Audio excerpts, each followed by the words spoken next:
Pemirsa, perdagangan saham di Bursa Efek Indonesia baru saja berakhir. Kita akan membahasnya bersama analis Lotus Andalan Sekuritas. Untuk membahas bagaimana pergerakan IHSG akhir pekan ini, kita telah terhubung dengan Krisna Dwi Setiawan, Head of Lot Service Lotus Andalan Sekuritas. Terima kasih Pak Krisna telah bergabung bersama kami dalam Closing Market. Pak Krisna, kalau kita lihat IHSG mampu berada atau naik 2,57%. Anda melihat sentimen apa tentunya yang menopang IHSG untuk mampu rebound di akhir pekan ini? Ya, Elisa, jadi kelihatannya memang salah satunya ada keyakinan bahwa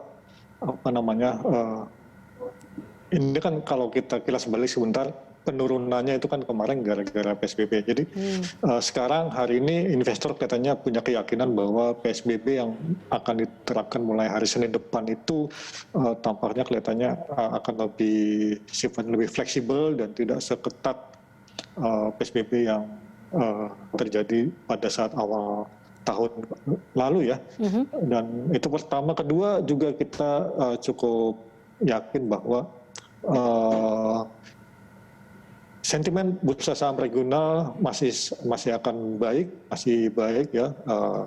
Di hari ini juga di beberapa hari ke depan kalau kita mengacu ke misalnya ke Dow Jones Futures-nya yang hari ini sudah positif hampir 200-an poin, itu menandakan bahwa nanti malam juga Dow Food atau US market juga akan positif seperti yang terjadi semalam ya. Jadi itu juga memberikan keyakinan bahwa atau optimisme bahwa kita harusnya bisa bergandengan lagi dengan tren yang terjadi di bursa global.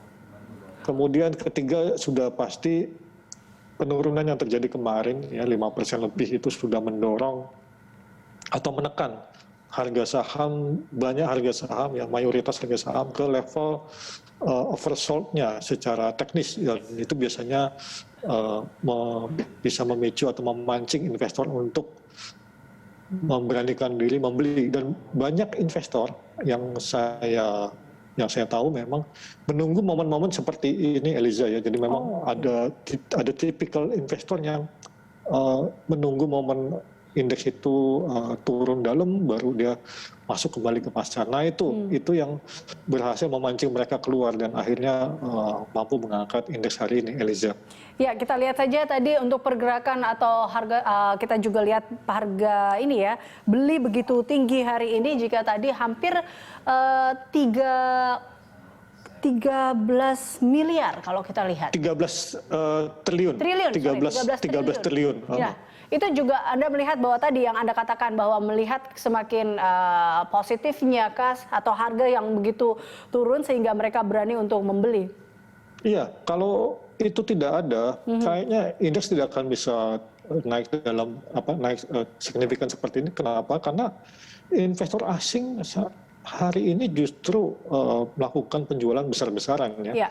Kalau kemarin kan asing cuma jualan sekitar 660 miliar. Hari ini justru mereka keluar 2,1 triliun.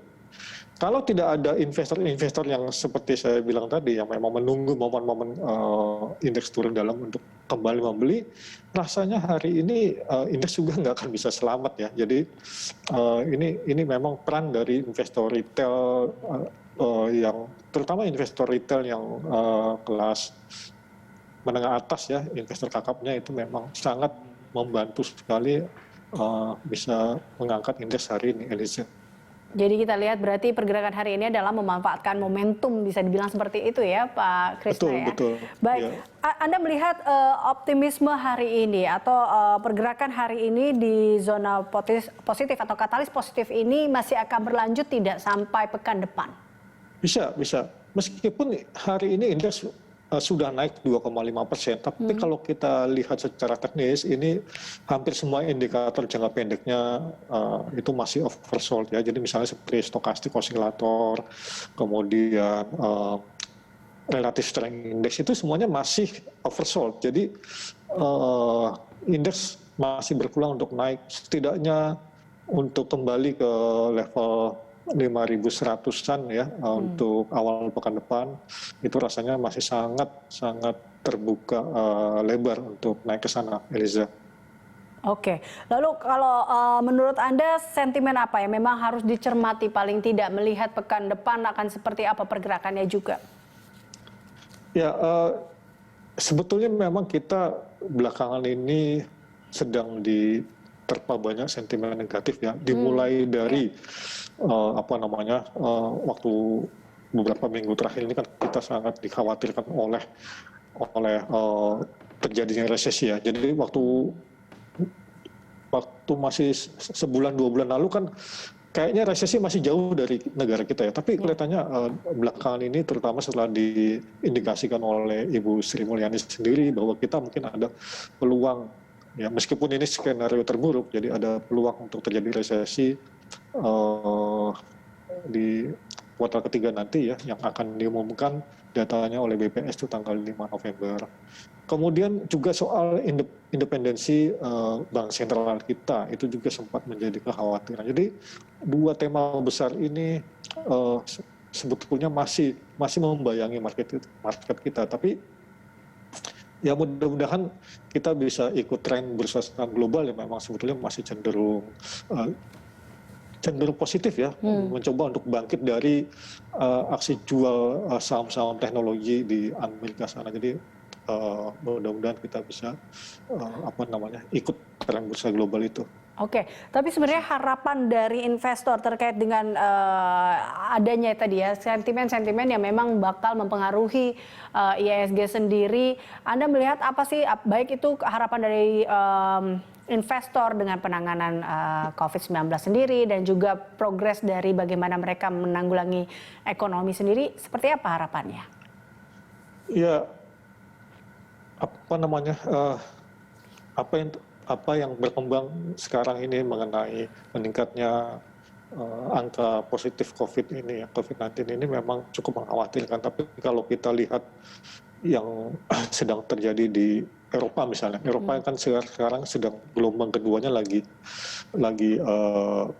panas-panasnya. Jadi kalau kita lihat perkembangannya dari sana itu meskipun angka positifnya meningkat, tapi rate kematiannya cukup rendah. Itu artinya apa? Artinya gelombang kedua COVID ini ternyata tidak terlalu mematikan ketimbang gelombang pertama. Itu cukup melegakan ya.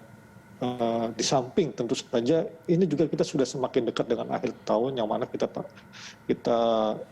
tahu akhir tahun ini atau awal tahun nanti kan itu harusnya sudah tersedia vaksinnya, dan itu kan sudah tidak lama lagi. Kita sudah melewati 8 bulan, masuk bulan ke-9, berarti sudah hampir setahun kita jalani, dan harusnya kita cukup optimis ya, apalagi kalau pemerintah berniat untuk memang lebih mendisiplinkan dengan melalui PSBB di DKI ini, tentu kita menyambutnya dengan baik ya, karena jangka pendek mungkin ini akan membuat kita agak sengsara, terutama sejak koreksi tajam kemarin. Tapi kita harapannya ke depan ini akan membuahkan hasil yang positif di jangka panjang ya. Kemudian tentu saja mengenai kekhawatiran resesi itu juga harusnya dengan koreksi yang terjadi di beberapa pekan terakhir ini itu sudah bisa mencerminkan kekhawatiran tersebut. Jadi mudah-mudahan nanti ketika itu diumumkan benar-benar bahwa kita resesi ya, efek kejutnya sudah sangat minimal gitu ya. Jadi kita berikutnya berharap ekonomi bisa pulih seperti ekspektasi kita di awal-awal COVID ini terjadi, awal pandemi ini, bahwa tahun ini memang tahun penuh pengorbanan, tapi di 2021 harusnya kita masih optimis bisa lebih baik, Elisa. Oke, baik. Terakhir Pak Krisna, prediksi IHSG di pekan depan, mungkin di Senin depan akan berada di level berapa, Pak?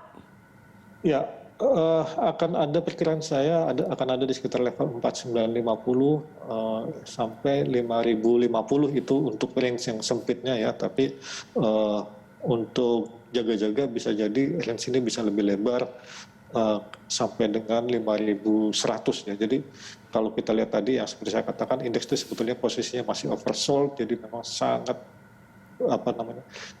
potensi untuk kembali naik itu masih sangat terbuka lebar. Jadi antara 4.950, sementara atasnya itu ada di 5.050 sampai 5.100. Kurang lebih seperti itu, Lisa. Baik, terima kasih Pak Krisna telah bergabung bersama kami. Pemirsa, Krisna Dwi Setiawan, Head of Lot Service Lotus Andalan Sekuritas.